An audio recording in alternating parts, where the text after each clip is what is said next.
Le quart d'heure corrézien, le magazine d'information hebdomadaire de RGB, Bram FM, RCF Corrèze, Radio PAC et Brenige FM. Réalisé et présenté par Olivier Sérac. Bonjour tout le monde et bienvenue dans ce nouvel épisode du quart d'heure corrézien, un quart d'heure consacré cette semaine aux vignes et aux vignerons de la cave coopérative des Mille et Une Pierres à Branceil.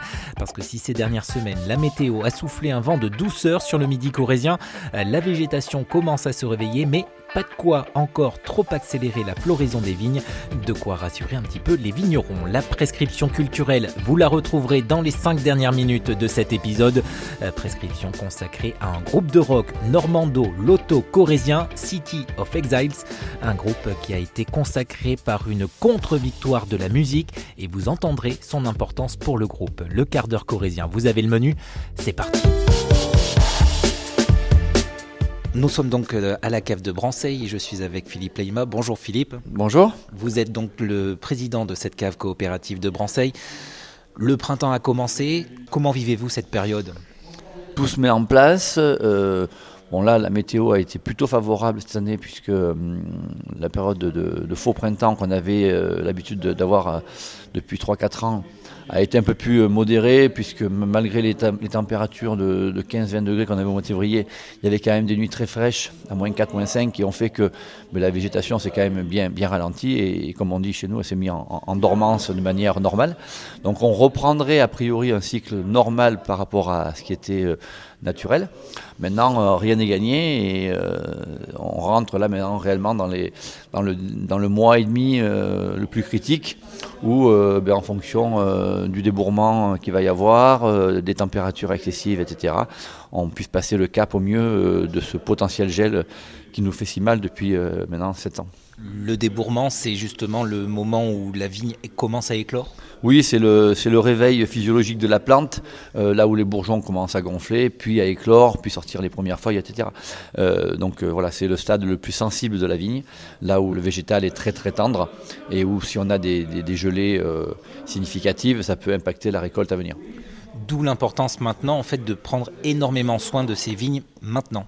Oui, ça on l'a déjà anticipé depuis l'après-récolte où on a bien accompagné l'automne avec ce qu'on appelle la mise en réserve, c'est-à-dire qu'on sait qu'avant la mise en dormance de la vigne, comme elle n'a plus de raisin, son cycle physiologique fait qu'elle fait ses réserves agronomiques, c'est-à-dire qu'elle fixe l'azote dans le sol et puis c'est ça qui va permettre le redémarrage du printemps.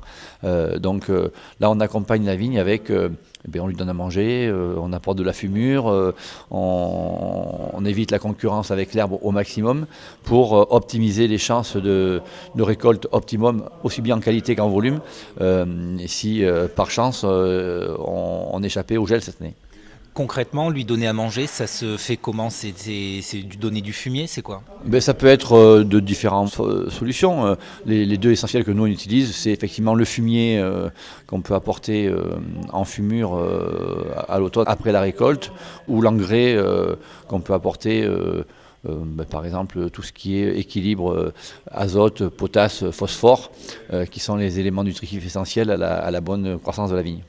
En clair, c'est préparer en fait la vigne à démarrer dans les meilleures conditions et surtout à produire sinon au maximum, au moins dans de bonnes conditions aussi, pour pouvoir constituer des stocks dès la prochaine récolte. Oui, c'est ça, c'est un peu comme nous les humains, c'est-à-dire que si on est en bonne santé physique au niveau équilibre, on accepte mieux les agressions que peuvent être les virus, les maladies divers, etc. Donc là, l'idée, c'est ça, c'est de faire de la prévention pour que la vigne soit en meilleure santé possible et en meilleure capacité à supporter d'éventuels aléas. Concrètement, c'est une situation qui est tendue dans le sens où en fait c'est maintenant que tout se joue pour la saison quasiment. Oui, on rentre vraiment là dans le mois critique où ces fameuses gelées peuvent avoir un impact significatif. C'est d'ailleurs ce qui s'est vraiment produit en 2024 où le gel du 28 avril qui d'ailleurs est un gel qui historiquement est normal à ces périodes-là, mais il a de l'impact significatif parce que justement il y a ces faux printemps au mois de février qui font que la vigne est trop avancée. Donc là par exemple cette année on va essayer un produit là, qui est du calcium en fait, un peu comme le blanchiment des serres pour les maraîchers, où par l'application de ce produit, on va essayer de retarder de quelques jours le débourrement. Le débourement, c'est la période où sortent les bourgeons et où la vigne est plus sensible. Et c'est vrai que ça se joue à quelques jours près, donc tout ce qu'on peut mettre en place va être essayé pour mettre toutes les chances de notre côté. Ces techniques, vous les avez apprises comment ? C'est en discutant avec d'autres vignerons ? Comment ça se passe tout ça ? Ben oui, c'est au vu des différentes années qu'on vient de passer et des aléas qu'on a subis, on se pose vraiment des questions d'adaptation climatique. Et ça fait partie des choses qui ont été testées ailleurs, qui a priori amènent des résultats. Donc il ne faut pas s'en priver et surtout il faut le tester grandeur nature pour voir si ça a un réel impact. Et puis pourquoi pas à l'avenir le généraliser. Vous testez sur direct grandeur nature, pas sur de petits espaces, entre guillemets ? Ben, si, on fait vraiment ce qu'on appelle un essai agronomique, c'est-à-dire que moi, par exemple, je vais le faire, si je prends une parcelle test, je vais faire 4 rangées avec le produit, à côté 4 rangées pas traitées, et ainsi de suite, pour pouvoir comparer une modalité avec application et une modalité sans application pour voir quel est l'impact et le surveiller et le quantifier surtout. D'accord, et donc de fait, constituer des archives quelque part, pouvoir comparer d'une année à l'autre, etc. Oui, c'est ça, mais c'est tout le travail de ces groupes de techniques qu'on peut avoir par filière, et nous en vigne, c'est quelque chose qui est fait de manière très, très développée de plus en plus. Alors après, il y a les grandes recherches et les grands essais faits par les instituts, l'INRA, l'IFV, etc. Mais nous, sur nos fermes, on essaye aussi des petites choses suite à l'échange avec d'autres agriculteurs qui ont pu essayer ou remarquer des choses, donc voilà, on essaye. Là justement, vous rentrez aussi du salon de l'agriculture à Paris, un salon qui était exceptionnel, il y a eu plus de 600 000 visiteurs. Concrètement, comment vous ressortez de là, dans quel état d'esprit, j'ai envie de demander ? Nous, concernant la cave de Branceil, c'est vrai que ce salon a été... s'il fallait le confirmer, une grande réussite dans le sens où on a eu beaucoup d'échanges d'abord avec les consommateurs pour expliquer notre métier, qui on était, faire connaître les vins de la Corrèze et plus particulièrement le 1001 pierres. Mais aussi c'est un temps où sur 10 jours on est en relation quotidienne avec d'autres agriculteurs d'autres régions et c'est l'occasion d'échanger entre nous mais justement sur toutes ces techniques, sur toutes ces adaptations nécessaires à la pérennité de nos métiers. Et concrètement, vous en ressortez comment ? C'est-à-dire, je vais préciser ma question, mais vous avez eu d'autres échanges avec des vignerons qui sont aussi touchés par ces vagues de gel ? Oui, l'adaptation climatique, en fait, aujourd'hui, c'est un sujet national. C'est pas spécifique à la Corrèze. Toutes les régions, alors, n'ont pas les mêmes problématiques. Et certaines, c'est le gel, d'autres, c'est le mildiou, d'autres, c'est l'oïdium, d'autres, c'est la sécheresse. Mais globalement, la nécessité, c'est de faire preuve de beaucoup de résilience dans le métier, d'échanger entre nous pour essayer de s'adapter au mieux pour la pérennité de nos entreprises. Et les consommateurs, dans tout ça, ils seront inquiets de ne plus avoir de vin dans quelques années ? Quelles sont leurs questions ? Je crois que le consommateur, si on n'est pas à leur contact pour leur expliquer les choses, eux, ils voient pas trop la différence parce que de toute façon, on est quand même dans un marché mondialisé et l'accès aux choses, elle est quasi permanente sur tous les produits. Alors que ce soit des produits locaux ou des produits d'importation mondiale, le consommateur, lui, si on lui explique pas, il s'en rend pas compte puisqu'il a toujours accès à tout. Mais c'est vrai que ces moments d'échange font que les gens sont plus sensibles à ce qui se passe autour d'eux si on leur explique. Et du coup, dans leur acte d'achat, peuvent peut-être plus privilégier, quand ils connaissent un viticulteur ou un producteur local, cet achat-là plutôt qu'un achat d'import qu'ils ne connaissent pas. Et de fait de se retrouver dans cette plus grande ferme d'Europe pendant une dizaine de jours, vous n'êtes pas noyé dans tout ça ?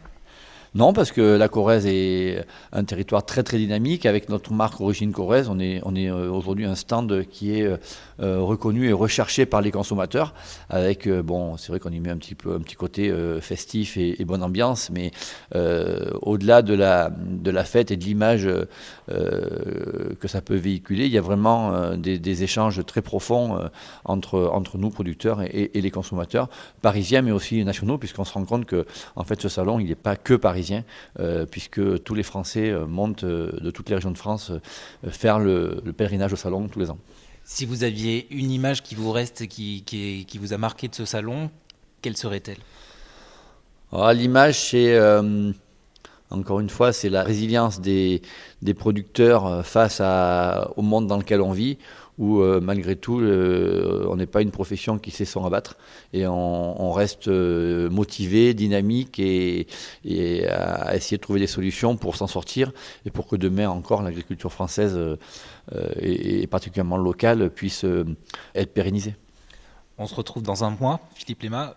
On verra à ce moment-là comment la nature s'est réellement réveillée. Oui, dans un mois, on y verra beaucoup plus clair. On verra si on est dans une phase très inquiet ou si on est plutôt optimiste et on peut préparer l'avenir avec sérénité. Merci beaucoup. Merci. Place à la prescription culturelle de ce quart d'heure corrézien, une prescription que l'on consacre aujourd'hui au groupe normando-loto-corrézien City of Exiles. Et je suis avec Guillaume Lebouy, l'un des membres de ce groupe. Bonjour Guillaume Lebouy. Bonjour. Il y a 1 an et demi, City of Exile sortait son dernier album, c'est Sleeper Hunter. Et cet album n'est pas passé inaperçu dans l'univers du rock français, tout simplement parce que vous avez reçu une contre-victoire de la musique, contre-victoire décernée par le webzine Album Rock dans la catégorie rock indépendant. Très sincèrement, quand vous avez reçu la nouvelle, quelle a été votre réaction à vous et même la réaction du groupe ? À la fois surpris et amusé, voilà. Donc content, surpris en étant content, bien sûr, parce que d'avoir cette visibilité-là, c'est un peu rare, surtout quand on a un groupe comme City of Exiles, et surtout amusé par l'esprit en fait de la chronique, voilà. Mais c'est quoi ? C'est parce que City of Exile, vous le dites, que c'est un petit groupe ? Qu'est-ce que... C'est surtout dans le sens où finalement, quand on fait un projet comme City of Exiles, même si on envoie des disques dans l'espoir qu'ils soient chroniqués, on n'a pas d'exigence particulière par rapport au résultat ou au retour, c'est qu'on fait la musique avant tout pour soi. Donc que cette musique soit reçue et chroniquée et qu'elle soit ainsi récompensée, en tout cas mise en avant, c'est toujours plaisant. Voilà, il ne faut pas se le cacher. D'autant plus que ce webzine Album Rock, vous ne le connaissiez pas énormément en plus ? Non, en fait, je suis de temps en temps, je le lis, et voilà, j'ai envoyé comme pour d'autres, totalement au hasard, on va dire, le disque afin qu'il soit dans l'espoir qu'il soit chronique et dans un premier temps. Alors faire du rock en 2025, alors que la pop musique est partout sur les ondes, que le rap défonce tout, lui aussi sur les plateformes d'écoute, faire du rock, ça a encore du sens ? Alors le rap, mais on pourrait même dire musique urbaine au sens général. Faire du rock, ça a toujours du sens dans la mesure où cette musique a encore une vitalité, même si c'est devenu une musique de niche, une vitalité de par ses concerts. On se déplace encore sur des concerts. Je pense notamment à une association comme Some Product sur Périgueux qui vraiment, elle, met en avant des concerts de rock. Il y a une audience, certes plus grisonnante sans doute que pour la musique urbaine, mais il y a quand même une audience. Et surtout, il y a encore des choses à dire dans la musique, quoi qu'il arrive. C'est-à-dire ? Eh ben, il y a toujours des mélodies qui sont liées au rock, parce que finalement, les groupes ne sont le fruit que ce qu'ils écoutent ou ce qu'ils souhaitent mettre en avant. En fait, c'est un peu par défaut. En ce qui me concerne, c'est que la musique que j'écoute vient, non pas de là du blues, mais en tout cas essentiellement des musiques des années 60 jusqu'à 80-90. Donc, et c'est essentiellement la musique rock. Voilà, c'est ce que j'écoute. Donc finalement, je transpire ça dans ma musique. Avec donc Bob Dylan qui est une figure majeure chez vous ? Oui, Bob Dylan, il y a ce film Complete Unknown là, qui a un succès fou, en tout cas qui montre qu'il y a aussi une vitalité, finalement, au moins une curiosité. Et là, on est à faire quand même un météorite, pour moi, c'est vraiment une... À ce point. Ah, oui, Bob Dylan, mais pour moi c'est exceptionnel. À la fois, il reste intéressant même aujourd'hui. Enfin, voilà, Expliquez-moi pourquoi. Parce qu'il continue à jouer son répertoire, mais récent. Il a toujours refusé en fait d'être une compilation de lui-même sur scène. Et il continue à œuvrer, en tout cas à creuser son propre sillon, mais avec des nouveautés, même au niveau de sa voix, au niveau de ses propositions artistiques. Pour moi, c'est vraiment un artiste majeur. Voilà. Merci beaucoup Guillaume Le Bouilly d'avoir passé ces 5 dernières minutes avec nous dans le quart d'heure corrézien. Je rappelle le titre de votre dernier album, c'est Sleeper Hunter, album à retrouver sur les plateformes d'écoute mais aussi en physique, vinyle et CD, notamment à Tulle chez le disquaire The Rêve sur la rive droite de la Corrèze. Et on vous retrouve bientôt en concert, c'est ça ? C'est ça, excellent disquaire The Rêve. Les prochains concerts seront début mai, on partagera l'affiche avec l'artiste Duke Garwood, un artiste anglo-saxon, en tout cas londonien, qui a notamment travaillé avec Mark Lanegan, donc un chanteur de Seattle qui est maintenant décédé, mais un excellent musicien. Voilà, un comparse de Kurt Cobain. Merci beaucoup Guillaume. Merci. C'est la fin de ce 26e numéro de la saison 2 du quart d'heure corrézien. Merci à toutes et tous pour votre fidélité. Je vous propose de vous retrouver la semaine prochaine pour un nouvel épisode. En attendant, je vous souhaite de passer d'excellents moments en Corrèze ou ailleurs.